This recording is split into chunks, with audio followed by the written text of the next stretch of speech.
जय जगन्नाथ दोस्तों, कल आपने जाना कैसे भगवान श्री कृष्ण का दिव्य हृदय समुद्र में प्रवाहित होकर दारू ब्रह्म बन गया। अब आगे की कहानी और भी अद्भुत है।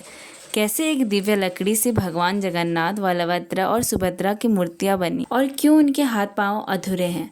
चलिए जानते हैं। राजा इंद्रद्युम्न को स्वप्न में आदेश मिला, मैं समुद्र किनारे एक दिव्य लकड़ी के रूप में हूँ, मुझे ढूंढो और मेरी मूर्ति बनवाओ। राजा ने तट पर खोज शुरू की और अंततः एक चमत्कारी लकड़ी मिली जो ना डूबती थी और जिससे दिव्य सुगंध आती थी। कई मूर्तिकारों को बुलाया गया, लेकिन जैसे ही वे लकड़ी को छूते बेहोश हो जाते।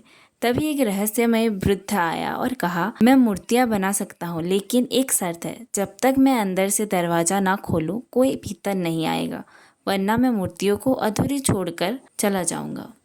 राजा ने ये शर्त मान ली और वृद्ध को एक कमरे में बंद कर दिया। वह साधारण मूर्तिकार नहीं था, वह स्वयं विश्वकर्मा थे। कई दिन बीत गए, कोई आवाज नहीं आई। रानी चिंतित हो उठी। उन्होंने जीत कर दरवाजा खुलवा लिया।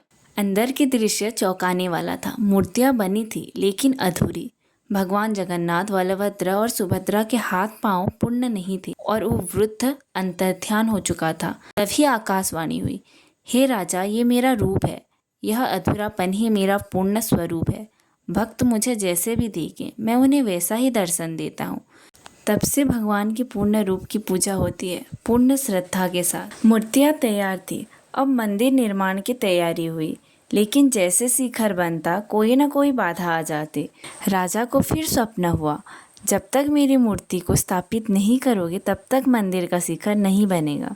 राजा ने मूर्तियों का स्थापना की, तभी से यह स्थान कहलाया पुरी धाम। अब अगली वीडियो में देखेंगे रथ यात्रा की शुरुआत कैसे हुई, क्यों भगवान हर साल मौसी के घर जाते हैं।